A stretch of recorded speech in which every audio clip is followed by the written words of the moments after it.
Hello guys, എല്ലാവർക്കും നമസ്കാരം.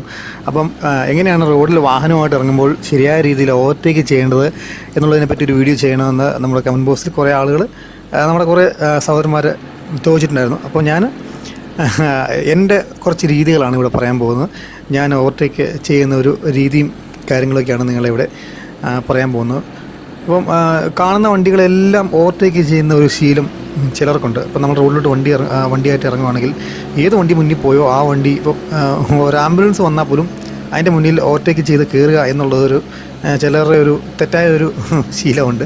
ഇപ്പോൾ നമ്മളൊരു എമർജൻസി കേസിനാണ് അങ്ങനെ ഒരു വാഹനം ഓടിച്ച് പോകുന്നതാണെങ്കിൽ ശരിയാണ്, അത് നമുക്ക് ന്യായീകരിക്കാൻ പറ്റും. അല്ലാത്ത ഒരു സിറ്റുവേഷനിൽ നമ്മളങ്ങനെ അത്ര സ്പീഡിൽ പോകേണ്ട ഒരു സാഹചര്യം ഇല്ല. നമുക്കറിയാം ഏറ്റവും കൂടുതൽ അപകടങ്ങൾ ഉണ്ടാകുന്നത് ഈ ഓവർടേക്ക് ചെയ്യപ്പെടുമ്പോഴുള്ള ഒരു അപാകതയാണ്. അതായത് ഒരു അറിവില്ലായ്മയാണ്. ആ ഒരു ഓവർടേക്കിങ്ങിലെ ടൈമിങ് അത് മനസ്സിലാക്കാതെയുള്ള ഡ്രൈവിംഗ് മൂലമാണ് കൂടുതലും ആ അപകടങ്ങൾ ഉണ്ടാകുന്നത്. അതായത് ഓവർടേക്ക് ചെയ്യപ്പെടുന്ന സമയത്ത് അപകടം എന്ന് പറഞ്ഞാൽ അതിൻ്റെ ആഘാതം കൂടുതലായിരിക്കും. എന്ന് വെച്ചാൽ ഓവർടേക്ക് ചെയ്യുമ്പോൾ നമ്മൾ മാക്സിമം സ്പീഡ് എടുത്താണ് ഓവർടേക്ക് ചെയ്യുന്നത്. അപ്പോൾ ആ ഒരു ടൈമിങ് ഒരു വണ്ടിയെ നമ്മൾ മറികടക്കാനുള്ള ഒരു ടൈമിംഗ് ഉണ്ട്. എതിരെ വരുന്ന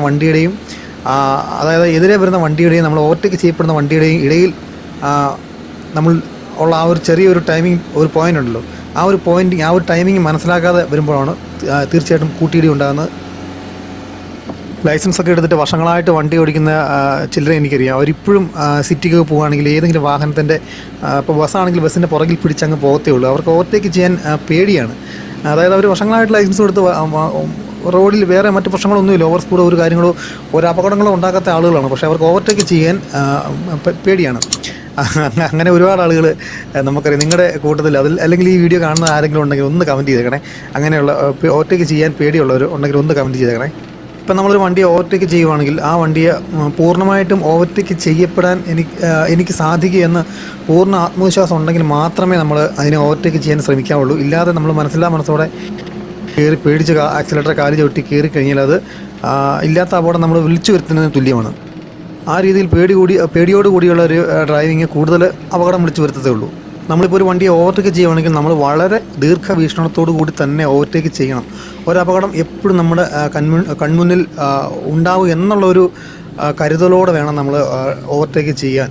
അതായത് നമ്മളിപ്പോൾ ഒരു വണ്ടിയെ ഓവർടേക്ക് ചെയ്യുവാണ്, അപ്പോൾ നമ്മൾ ഓവർടേക്ക് ഓവർടേക്ക് ചെയ്യപ്പെടുന്ന വണ്ടിക്കാരൻ്റെ ഒന്ന് വലത്തോട്ട് വെട്ടിക്കുന്ന സിറ്റുവേഷനോ അല്ലെങ്കിൽ അയാളുടെ വലത്ത് സൈഡിൽ ഇടതുവശത്ത് ഒരു കാൽനട യാത്രക്കാരനൊക്കെ ഉണ്ടെങ്കിൽ അല്ലെങ്കിൽ ഒരു വണ്ടി പാർക്ക് ചെയ്തിട്ടുണ്ടെങ്കിൽ സ്വാഭാവികമായിട്ടും വലത്തോട്ട് ആ വണ്ടി വെട്ടിക്കാനുള്ള സാധ്യതയുണ്ട്. അപ്പോൾ നമ്മൾ ഓവർടേക്ക് ചെയ്യുമ്പോൾ മുന്നോട്ട് അവൻ്റെ റൂട്ടും കൂടെ നമ്മൾ നോക്കിയിട്ട് മാത്രമേ നമ്മൾ ഓവർടേക്ക് ചെയ്യാവുള്ളൂ. അതുപോലെ തന്നെ വളവുള്ള വഴികളിൽ ഒരു കാരണവശാലും ഇടത്തോട്ട്. ഇപ്പോൾ ഈ വീഡിയോ കാണുന്ന പലർക്കും ഒരു അനുഭവം ഉണ്ടായിട്ടുണ്ട്. നമ്മൾ റോഡിൽ കൂടെ ബൈക്കൊക്കെ ഓടിച്ചുകൊണ്ട് പോകുകയാണെങ്കിൽ നമ്മൾ മര്യാദയ്ക്ക് നമ്മൾ ഇടതുവശം ചേർന്ന് ബൈക്ക് ഓടിച്ചുകൊണ്ട് പോകുന്നതിന് പെട്ടെന്നൊരു ബസ് അല്ലെങ്കിൽ ഒരു ലോറി അല്ലെങ്കിൽ ഒരു കാറ് വന്നിട്ട് നമ്മുടെ സൈഡ് ചേർന്ന് വന്ന് ഓവർടേക്ക് ചെയ്ത് പോകും. നമ്മളൊന്നും അറിയത്ത് പോലുമില്ല, പെട്ടെന്ന് അങ്ങ് പോകുമ്പോൾ നമ്മൾ പോകും. അപ്പം അങ്ങനെ ഒരു സിറ്റുവേഷൻ ഉണ്ടെങ്കിൽ അതും നിങ്ങളൊന്ന് കമൻറ്റ് ഇടണേ. അപ്പോൾ അതൊരു തെറ്റായ രീതിയിലുള്ളൊരു ഓവർടേക്കിംഗ് ഇല്ല. നമ്മൾ സത്യത്തിൽ നമ്മൾ ഏത് വണ്ടിയെ ഓവർടേക്ക് ചെയ്താലും നമ്മൾ ഇത് പുറകിലുണ്ടെന്ന് അറിയാം, നമ്മുടെ സാന്നിധ്യം അറിയിക്കാൻ ചെറിയൊരു ഹോൺ ചെറിയൊരു ഹോൺ അടിച്ചിട്ട് നമ്മൾ ഓവർടേക്ക് ചെയ്യാൻ പാടുള്ളൂ. അതൊരു അങ്ങനെ ഒന്ന് അതുപോലെ തന്നെ മഴയത്താണെങ്കിലും നമുക്ക് ഇതുപോലെ തന്നെ ഹോൺ അടിക്കുക. നമ്മൾ ഏത് വണ്ടി ഓവർടേക്ക് ചെയ്താലും ഒന്ന് ഹോൺ അടിക്കുന്നത് വലിയ മുടക്കമുള്ള കേസല്ലല്ലോ അതൊന്നും. അതൊക്കെ ഒരു നല്ല ഡ്രൈവിംഗ് ശീലത്തിൻ്റെ തുടക്കങ്ങളൊക്കെ ആകട്ടെ. അതുപോലെ തന്നെ രാത്രികാലങ്ങളിൽ നമ്മൾ ഓവർടേക്ക് ചെയ്യുകയാണെങ്കിൽ ചെറുതായിട്ടൊന്ന് ബ്രൈറ്റൊക്കെ അടിക്കുകയാണെങ്കിൽ ഉണ്ടല്ലോ, അത് നമ്മൾ ഓവർടേക്ക് ചെയ്യപ്പെടുന്ന വണ്ടിക്കാരന് ഭയങ്കര ഒരു ഇതായിരിക്കും. വെച്ചാൽ നമ്മുടെ പുറകിൽ വണ്ടി ഓവർടേക്ക് ചെയ്യുന്നുണ്ടെന്നുള്ളൊരു അവനറിയാൻ പറ്റും. അപ്പം ഞാനൊക്കെ എൻ്റെ ഒരു രീതി അങ്ങനെയുണ്ട്. ഞാനൊക്കെ എൻ്റെ ഗുരുനാഥൻ എന്നെ പഠിപ്പിച്ച അങ്ങനെയാണ്. ആ രീതിയാണ് ഞാനിപ്പോഴും ചെയ്യുന്നത്. അതുപോലെ മുന്നിൽ കയറാനായിട്ട് മറികടക്കുമ്പോഴും നമ്മൾ ആ വാഹനമായിട്ട് നിശ്ചിത അകലം കീപ്പ് ചെയ്യണം. കണ്ടവാനം ചേർന്ന് പോയി കഴിഞ്ഞാൽ നമ്മുടെ കൺട്രോൾ പോവും. ആ വണ്ടിയായിട്ട് കയറി ഉരസാനുള്ള സാധ്യതയുണ്ട്. അതും അപകടത്തിന് വഴിവെക്കും. അതുകൊണ്ട് ഒരു മിനിമം ഒരു അകലം നമ്മൾ പാലിക്കണം.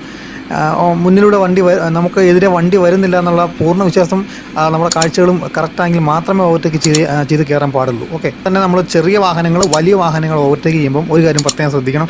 നമ്മൾ കണ്ടവാഹനം പുറകിൽ ആ വലിയ വാഹനത്തിനെ ഓവർടേക്ക് ചെയ്യേണ്ട വാഹനത്തിൻ്റെ പുറകിൽ ഒരു കാരണം ചേർന്ന് നമ്മൾ നിന്ന് ഓവർടേക്ക് ചെയ്യരുത്. കുറച്ച് അകലം നമ്മൾ പാലിക്കണം. കുറച്ച് അകലം പാലിച്ചിട്ട് നമ്മൾ അകലേന്ന് നമ്മളിങ്ങനെ എത്തി നോക്കണം. ഞാൻ പറഞ്ഞാൽ മനസ്സിലായി. നമ്മൾ അകലം പാലിച്ചിട്ട് ഇങ്ങനെ വലത്തോട്ട് സ്റ്റിയറിങ് വെട്ടിച്ച് നോക്കണം. എന്നിട്ട് മാത്രമേ അകലെന്ന് വണ്ടി വരുന്നില്ലെങ്കിൽ മാത്രമേ നമ്മൾക്ക് ഓവർടേക്ക് ചെയ്ത് കയറാൻ പാടുള്ളൂ. അല്ലെങ്കിൽ മുന്നിൽ പോകുന്ന വണ്ടി ചിലപ്പം പെട്ടെന്ന് ബസ്സാണെങ്കിൽ പെട്ടെന്ന് സഡൻ ബ്രേക്ക് ഇടുക, അല്ലെങ്കിൽ ഒരാളെ കയറ്റാൻ വേണ്ടി സ്റ്റോപ്പിൽ ചവിട്ടുകയൊക്കെ ചെയ്ത് കഴിഞ്ഞാൽ നമുക്കത് ശ്രദ്ധിക്കാനുള്ള സമയം ചിലപ്പം കിട്ടത്തില്ല. ചിലപ്പോൾ അതിൻ്റെ പുറകെ പോയി ഇടിച്ചിരിക്കും. അപ്പോൾ അങ്ങനെ അതൊന്ന് ശ്രദ്ധിക്കണം കേട്ടോ. പിന്നെ വണ്ടി ഓവർടേക്ക് ചെയ്യപ്പെടുമ്പോൾ മാക്സിമം സ്പീഡിൽ ആ ഒരു കർമ്മം തീർക്കാൻ നോക്കണം. പരമാവധി വേഗത്തിൽ സ്ലോ ആയിട്ട് ചിലരൊക്കെ ഉണ്ട് സ്ലോ ആയിട്ട് വന്ന് ഓവർടേക്ക് ചെയ്യുന്നത്. അങ്ങനെ ചെയ്യാൻ പാടില്ല. നമ്മൾ ഓവർടേക്ക് ചെയ്യുമ്പോൾ മാക്സിമം സ്പീഡ് എടുക്കുക, എത്രയും പെട്ടെന്ന് ആ വണ്ടിയെ മാറി കിടക്കുക. പിന്നെ നമ്മളൊരു വണ്ടിയെ ഏറ്റവും വലിയൊരു അപകടം ഉള്ള വേറെ സംഭവമുണ്ട്. അതെന്താ പറയുക, നമ്മളൊരു വണ്ടിയെ ഓവർടേക്ക് ചെയ്തുകൊണ്ടിരിക്കുമ്പം നമ്മൾ ഓവർടേക്ക് ചെയ്യാൻ വേണ്ടി മുതിരുമ്പോൾ അത് തുടർന്ന് ഓവർടേക്ക് ചെയ്യപ്പെടുന്ന ആ സമയത്തുണ്ടല്ലോ, ഇപ്പം നമ്മളെ ഓവർടേക്ക് ചെയ്യാൻ വേണ്ടി വേർത്തൻ നമ്മുടെ പുറയിൽ നിൽപ്പുണ്ടായിരിക്കും. അത് ഭയങ്കര നമ്മൾ വലത്തോട്ട് വിട്ടിക്കും, അവൻ കൃത്യം കയറും, നമ്മൾ പള്ളയ്ക്ക് വന്നിരിക്കും കറക്റ്റ്. അങ്ങനെ ഒത്തിരി അപകടങ്ങളുണ്ടായിട്ട്. പിന്നെ നമ്മൾ സിറ്റി അതുപോലെ തന്നെ നാൽക്കവല അങ്ങനെയുള്ള സ്ഥലങ്ങളൊക്കെ, ചെറിയ സിറ്റിയിൽ ജംഗ്ഷൻ അങ്ങനെയുള്ളിടത്തൊക്കെ നമ്മൾ വണ്ടിയെ ഓവർടേക്ക് ചെയ്യുമ്പോഴത്തേനും അതും കൂടുതൽ ശ്രദ്ധിക്കണം. എന്നുവെച്ചാൽ ഓവർടേക്ക് ചെയ്യും നമുക്ക് ഒരുപാട് കരുതൽ വേണം. അതൊക്കെ അതിൽ കാൽനട യാത്രക്കാർ കാണും, രണ്ട് സൈഡിൽ വശങ്ങളിൽ നിന്ന് രണ്ട് സൈഡിലും വണ്ടിയൊക്കെ പാർക്ക് ചെയ്ത്. അപ്പം കടകളും മറ്റ് കാര്യങ്ങളൊക്കെ സൈഡിലുള്ളതുകൊണ്ട് ആൾക്കാർക്ക് ഇപ്പോഴും അങ്ങോട്ട് ഇങ്ങോട്ട് പാസിങ്ങിനുള്ളൊരു ഇട വരും. രണ്ട് സൈഡിൽ നിന്ന് വണ്ടികൾ കയറി വരും. അതൊക്കെ നമ്മൾ ഓവർടേക്ക് ചെയ്യുന്നതിനെ തടസ്സപ്പെടുത്തും. അപ്പോൾ നമ്മളൊരു വണ്ടിയെ ഓവർടേക്ക് ചെയ്ത് കയറി പോവുക, പെട്ടെന്നൊരു ബൈക്കുകാരനെ വലത്തുനിന്ന് നേരെ ക്രോസ് കയറി വരുവാണെങ്കിൽ പെട്ടെന്ന് അവിടെ സഡൻ ബ്രേക്കിനും അല്ലെങ്കിൽ വണ്ടി അപകടത്തിനും ഒരു വഴിയുണ്ട്. അപ്പോൾ മുന്നിൽ പോകുന്ന ഡ്രൈവർ ഓവർടേക്ക് നമ്മൾ കയറി പോകുന്ന വാഹനത്തിൻ്റെ ഡ്രൈവർ കയറി പൊക്കോളാൻ നമുക്ക് ഹാൻഡ് സിഗ്നൽ കാണിച്ചെന്ന് പറഞ്ഞാൽ പോലും നമ്മളൊരു പൂർണ്ണ ബോധ്യത്തോടു കൂടി നോക്കണം. കയറി പോകാൻ പറ്റുമോ, നമുക്ക് നമ്മുടെ വണ്ടി പാസ്സാവുമോ, അതിലൊരു വണ്ടി ചിലപ്പം വരുന്ന സിറ്റുവേഷനിലായിരിക്കും ചിലപ്പോൾ ആ പുള്ളി കൈ കാണിക്കുന്നത്. ചിലപ്പം പുള്ളിയുടെ കണക്കൂട്ടിൽ കയറി പോകും, പക്ഷെ നമ്മുടെ കണക്കൂട്ടിൽ കയറി പോകത്തില്ല. അപ്പോൾ അങ്ങനെ ഒരു അവിടെ അങ്ങനെ ഒരു ആലോചിക്കാനുള്ള സമയം അവിടെ കിട്ടത്തില്ല. അപ്പം കാല് ഓട്ടോമാറ്റിക്കായിട്ട് തന്നെ ബ്രേക്ക് കാല് വെച്ച് നമ്മൾ അതിൻ്റെ പുറകിൽ നിന്നോണം, കയറാൻ ശ്രമിക്കരുത്. അത് അപകടം വരുത്തി വയ്ക്കും. പിന്നെ ഗുഡ്സ് വാഹനങ്ങളൊക്കെ അതുപോലെ തന്നെ പാസഞ്ചർ വാഹനത്തിലൊക്കെ ഇപ്പം ഹെവി വാഹനങ്ങളിലൊക്കെ സ്പീഡ് ഗവർണർ സംവിധാനങ്ങളുണ്ട്. അപ്പോൾ സ്പീഡ് സെറ്റ് ഒരു നിശ്ചിത സ്പീഡിൽ അത് സ്പീഡ് സെറ്റായിരിക്കും. അപ്പം ഉദാഹരണം പറയുകയാണെങ്കിൽ ഇപ്പോൾ 60 കിലോമീറ്റർ സ്പീഡ് സെറ്റാക്കിക്കുന്ന ഒരു വണ്ടി നമ്മൾ ഒരു കാറിനെ ഓവർടേക്ക് ചെയ്യാൻ നോക്കിക്കഴിഞ്ഞാൽ അത് വലിയ പാടായിരിക്കും. കാറിന് സ്പീഡ് ഗവർണർ അങ്ങനെ നിയന്ത്രണ സംവിധാനങ്ങളൊന്നും ഇല്ലല്ലോ. അപ്പോൾ 60 കിലോമീറ്റർ സ്പീഡ് സെറ്റ് ചെയ്തേക്കുന്ന ഒരു ഗുഡ്സ് വാഹനം, ഒരു ചരക്ക് ലോറിയാന്ന് വെച്ചു, ആ വണ്ടി ഈ ഒരു കാറിനെ ഓവർടേക്ക് ചെയ്യാൻ ശ്രമിക്കുന്നതിനും ഈ ഗുഡ്സ് ലോറിയുടെ സ്പീഡ് മാക്സിമം സ്പീഡ് 60 കിലോമീറ്ററേ ഉള്ളൂ. അപ്പോൾ കാറുകാരൻ അതിൽ കൂടുതൽ സ്പീഡ് എടുത്തു കഴിഞ്ഞാൽ അത് ടൈമിങ് തെറ്റി അവിടെ ഈ വണ്ടിക്ക് കയറി പോകാൻ പറ്റത്തില്ല. എന്ന് വെച്ചാൽ 60 കിലോമീറ്ററിൽ. പിന്നെ വലിയ ചരക്ക് വാഹനങ്ങൾ അതുപോലെ ബസ് പോലുള്ള പാസഞ്ചർ വാഹനങ്ങളൊക്കെ ഓവർടേക്ക് ചെയ്യുമ്പോൾ പ്രത്യേകം ഒരു കാര്യം ശ്രദ്ധിക്കാനുണ്ട്. ഇപ്പോൾ ടൂറിസ്റ്റ് വണ്ടി പോലുള്ള ബസ്സുകളൊക്കെ ആണെങ്കിൽ ഈ സൈഡിലോട്ട് ഇങ്ങനെ ഇറങ്ങി മുന്നോട്ടൊക്കെ ഇറങ്ങി നിൽക്കുന്ന കൊമ്പ് പോലെയൊക്കെയാണല്ലോ അതിൻ്റെ സൈഡ് മിററൊക്കെ സെറ്റ് ചെയ്തേക്കും. അപ്പോൾ ഓവർടേക്ക് ചെയ്യപ്പെടുന്ന സമയത്ത് ഈ മരച്ചിലൊക്കെ ഇങ്ങോട്ട് നമുക്ക് പരിചയമില്ലാത്ത വഴിയാണെങ്കിൽ, സ്ഥിരമായിട്ട് പോകുന്ന വഴിയൊക്കെയാണെങ്കിൽ നമുക്ക് മനസ്സിലാക്കാൻ പറ്റും. പരിചയമില്ലാത്ത വഴിയൊക്കെയാണെങ്കിൽ മരച്ചില്ലകളും മരത്തിൻ്റെ കമ്പുകളൊക്കെ ഇങ്ങനെ ആ റോഡിലോട്ട് ഇറങ്ങി നിൽക്കാനുള്ള സാധ്യതയുണ്ട്. അപ്പോൾ അതൊക്കെ വളരെ ശ്രദ്ധിക്കണം. ഓവർടേക്ക് ചെയ്യുമ്പോൾ ഇതിലൊക്കെ വന്ന് ഗ്ലാസ് അടിച്ച് കഴിഞ്ഞാൽ ഗ്ലാസ് പൊട്ടാനും നമുക്ക് ആൾക്കാർക്ക് അപകടമൊക്കെ ഉണ്ടാകാനുള്ള സാധ്യതകളുണ്ട്. അതൊക്കെ കൂടുതൽ ശ്രദ്ധിക്കണം കേട്ടോ. നമ്മളെ ഒരു വാഹനം ഓവർടേക്ക് ചെയ്യാൻ വരുവാണെങ്കിൽ നമ്മൾ പരമാവധി ഇടതുവശം ചേർന്ന് അവന് ഓവർടേക്ക് ചെയ്യാനുള്ള അവസരം ഉണ്ടാക്കി കൊടുക്കണം. അല്ലാതെ അവിടെ മത്സരബുദ്ധിയോ മറ്റോ ഒന്നും നമ്മൾ മനസ്സിൽ ചിന്തിക്കാൻ പാടില്ല. ഓവർടേക്ക് ചെയ്യാനുള്ള ഇടം ഉണ്ടാക്കി കൊടുക്കുകയാണ് ചെയ്യുന്നത്. അതുപോലെ തന്നെ എതിരെ വരുന്ന വണ്ടിക്കാരും മാക്സിമം സഹകരിക്കണം. അങ്ങനെയാണ് നമ്മൾ റോഡിൽ ചെയ്യേണ്ടത്. റോഡ് ആരുടെയും സ്വന്തമല്ല. നമ്മളൊരു വണ്ടി ഓവർടേക്ക് ചെയ്യുമ്പം ഓവർടേക്ക് ചെയ്യപ്പെടുന്ന വണ്ടിക്കാരൻ ഇടത്തോട്ട് മാറ്റുക, എതിരെ വരുന്ന വണ്ടിക്കാരൻ മാക്സിമം ഇടത്തോട്ട് അവന് പറ്റുന്ന. ഇനി അവൻ്റെ ഈ വണ്ടി കയറി പോകാൻ സാധിച്ചില്ലെങ്കിൽ മാക്സിമം റോഡിന് വെളിയിൽ വെട്ടിച്ചു കൊടുക്കുന്ന സ്വഭാവമാണ് എൻ്റെ. ഒരു വണ്ടിയുടെ മുന്നിൽ കയറി പോകാൻ ശ്രമിക്കുന്നത് ചിലപ്പോൾ എന്തെങ്കിലും അവരുടെ അർജൻറ്റ് കാര്യം കൊണ്ടായിരിക്കും, അത് നമുക്കറിയത്തില്ലല്ലോ. അപ്പോൾ വരുന്ന വണ്ടിക്കാരെ നമ്മളാരും തടസ്സപ്പെടുത്താതിരിക്കുക, പരമാവധി എല്ലാവരുമായിട്ട് സഹകരിക്കുക. അപ്പോൾ നമ്മൾ ഒരുത്തനെ ചതിപ്പെടുത്താൻ നോക്കി കഴിഞ്ഞാൽ നമുക്ക് എവിടുന്നേലും പണി കിട്ടും. അപ്പോൾ അങ്ങനെ പണി മേടിച്ച് കിട്ടാതിരിക്കും നോക്കുക. നമ്മൾ മറ്റൊരു വാഹനത്തെ മറികടക്കുമ്പോൾ ഒരു കാരണവശാലും ഓവർടേക്ക് മറികടന്ന് പോയിട്ട് വലതുവശത്തെ റോഡിൻ്റെ കട്ടിങ്ങിൽ നമ്മുടെ വലതുവശത്തെ ഫ്രണ്ട് വീല് ഇറങ്ങരുത്. അങ്ങനെ ഇറങ്ങിക്കഴിഞ്ഞാൽ വണ്ടി പാളിപ്പോവും. അതുപോലെ തന്നെ വണ്ടി ഓടിച്ചുകൊണ്ടിരിക്കുമ്പോൾ ഓവർടേക്ക് ചെയ്യുന്ന ഇടതുവശത്തെ ഇപ്പം ഒരു ബസ്സിനെയാണ് ഓവർടേക്ക് ചെയ്യുന്നത്, നമ്മൾ ഓവർടേക്ക് ചെയ്യുന്നതെന്ന് കരുതിക്കൂ. എന്നിട്ട് നമ്മൾ ഓവർടേക്ക് ചെയ്യുന്ന സമയത്ത് ഇടതുവശത്ത് ആ ബസ്സിലിരിക്കുന്ന യാത്രക്കാരെയോ അല്ല അതിൻ്റെ ഡ്രൈവറെയോ അങ്ങോട്ടും നമുക്ക് ശ്രദ്ധ കൊടുക്കാൻ പാടില്ല. അങ്ങനെയൊക്കെ ശ്രദ്ധ കൊടുത്തു കഴിഞ്ഞാൽ നമ്മുടെ കൺട്രോൾ പോകാനുള്ള സാധ്യതകൾ ഒരു 90% കൂടുതലാണ്. ഞാൻ കൺട്രോൾ പോകുന്നത് പറഞ്ഞാൽ വണ്ടിയുടെ സ്റ്റിയറിംഗ് ബാലൻസ് പോകുന്നതാണ്. അതൊക്കെ കുറച്ച് നിമിഷങ്ങൾ കൊണ്ടാണ് ഈ ഓവർടേക്കിംഗ് സാധ്യമാകുന്നത്. അപ്പോൾ അത് ആ ഒരു നിർണായക ഘട്ടമാണ്. അപ്പോൾ നമ്മൾ വളരെ ശ്രദ്ധ കൊടുക്കേണ്ട സമയമാണ്, കോൺഫിഡൻ്റ് ആയിട്ടിരിക്കേണ്ട സമയമാണ്. അപ്പോൾ ആ സമയത്ത് നമ്മൾ ആ വണ്ടിയിലോട്ട് നമ്മുടെ കണ്ണിൻ്റെ ദൃഷ്ടി കൊടുത്തു കഴിഞ്ഞാൽ നമ്മുടെ മൊത്തം കൺട്രോളും പോകും. അത് നമുക്ക് ഞാൻ പറയാതെ തന്നെ നിങ്ങൾക്ക് മനസ്സിലാകുന്ന കാര്യങ്ങളല്ലേ.